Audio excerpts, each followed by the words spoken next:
Welcome back to Cinema Daily US. Today I will discuss a new series that is available on Paramount Plus called Mafia Spies.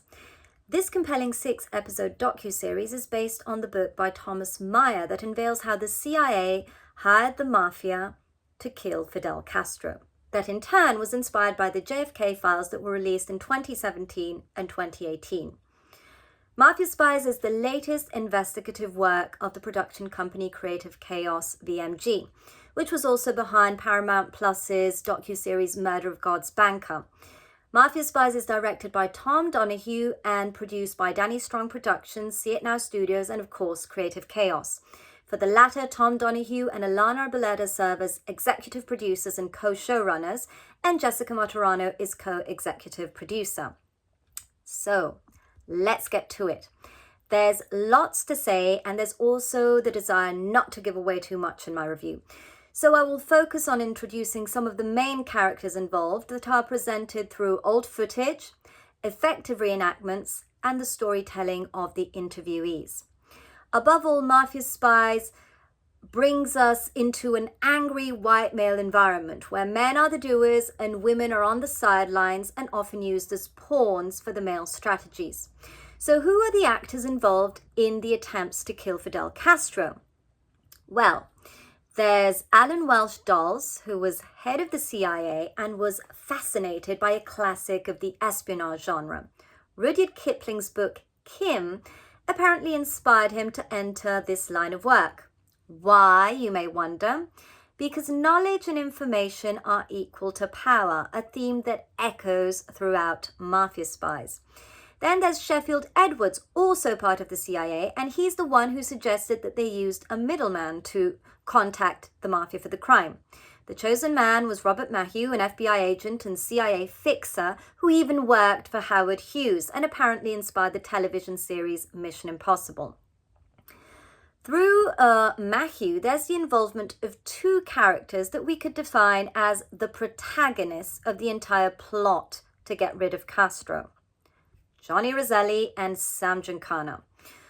Robert Maheu offered the contract to kill Fidel Castro to Johnny Roselli, who considered himself a true patriot, even if he was not born in America, although we must say that his birthday was on July 4th, but he truly craved to call this nation his own. And because of this, he was willing to embrace the greatest international assassination of his time. Roselli was born as Filippo Sacco in Isperia, in the Lazio region of Italy, and Mafia Spies unveils how the young immigrant boy turned into a thief and gangster as an adult, eventually changing his name, homaging an Italian Renaissance artist, Cosimo Roselli. Johnny Roselli established himself in the Hollywood circle and was known as the strategist. He arranged a meeting between Maheu and two leading mobsters to whom Maheu said that the CIA was willing to pay $150,000 to have Castro killed. These men were Santo Trafficante Jr. and Sam Giancana. Sam Giancana, whose daughter features amongst the interviewees, at the time was boss of the Chicago outfit. Mafia Spies is exceptional in retracing the history of this branch of the mob even before Giancana rose to power. It goes back to the Prohibition era, marked by bloody gang wars to control the distribution of illegal alcohol. Later on, when Sam Giancana took over, he controlled illegal gambling and was very much connected to the world of entertainment. For a time, he led a stable family life with his daughters and wife until his spouse passed away. After that, Giancana enjoyed the company of actresses and started an affair with Phyllis McGuire, singer of the McGuire Sisters, and I will be getting back to her.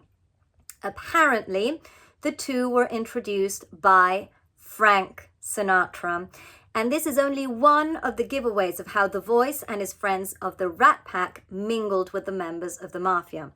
These gangsters, also known as the Wise Guys, owned all the nightclubs in which the Rat Pack performed, including Villa Venice and a share of Sinatra's Calneva Resort and Casino. By the time we get to 1960, a new president arrives on the scene, John Fitzgerald Kennedy, who developed a plan to invade Cuba, although he didn't know that with Eisenhower, the CIA had hired the Mafia to kill Castro. His friendship with Sinatra is evident from the election campaign when the entertainer performed the parody song of High Hopes that went like this. Everyone is voting for Jack, 'cause he's got what all the rest lack. Everyone wants to back Jack. Jack is on the right track 'cause he's got high hopes. But on the other hand, the high hopes to kill Castro end in the gutter. Mafia Spies is exceptionally detailed in reporting on every single person involved in this intrigue. Spectators will discover about the dealings of other men such as Richard Mervyn Bissell Jr., Anthony Verona, Manuel Artime, Bill Harvey, known as America's James Bond, and James Donovan, who was portrayed by Tom Hanks in the feature film Bridge of Spies. While watching Mafia Spies, you will feel plunged into the atmospheres of a Shakespearean play. As a matter of fact, there's a reference to the bard with a quote from Henry V that says, "For he today that sheds his blood with me shall always be my brother."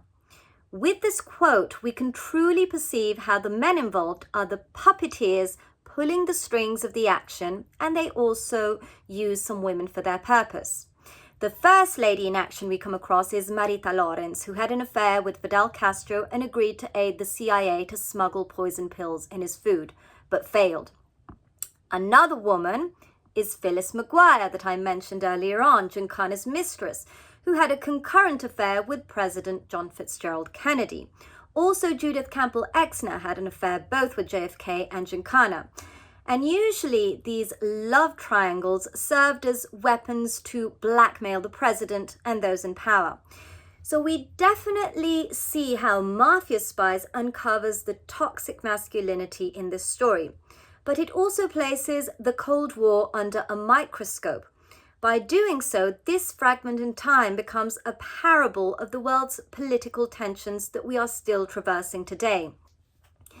The directorial choices in the narration are utterly engaging, and one can see that the documentarians behind Mafia Spies are true cinephiles, since they've inserted extracts of several motion pictures that enhance the topics that are brought to light.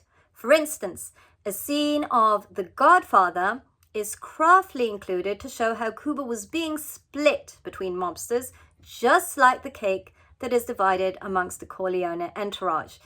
Even the part of that film when people start flocking to casinos is exemplary in portraying how the world of gambling interweaves with the dealings of this story.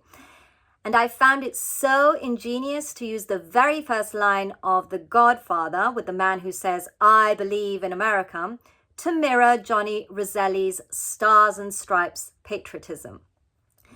The movies mentioned in Mafia Spies unveil the political sociology that is being examined, like the fear of communist infiltration in the US, shown in the 1962 film The Manchurian Candidate, or the negative perception of Italian immigrants depicted in the 1959 series The Untouchables, and even the conspiracy theories concerning JFK's death staged by the mob that Oliver Stone depicted in his 1991 film.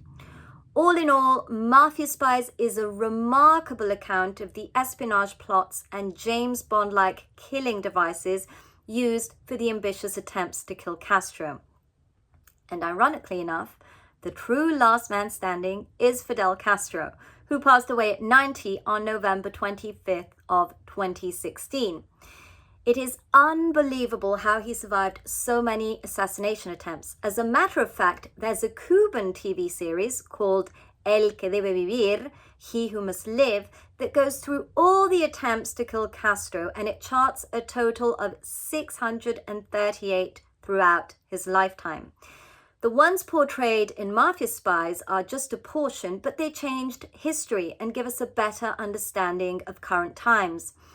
Political tensions between Washington and Havana continue to this day. In October 2022, the US government started enforcing a restriction on people who traveled to Cuba since January 2021. These travelers are no longer eligible to apply for the ESTA, which is what the typical European tourist applies for, and they now need to ask for a US visitor's visa. So the political frictions between the USA and Cuba that we witnessed in Mafia Spies aren't over yet. This docuseries turns out to be enlightening in reminding us of our past to reflect upon our present. Therefore, my grade is a full A. I hope you enjoyed my reflections on Mafia Spies. Make sure to catch it on Paramount Plus. This is Chiara Spagnoli Gabardi for Cinema Daily US.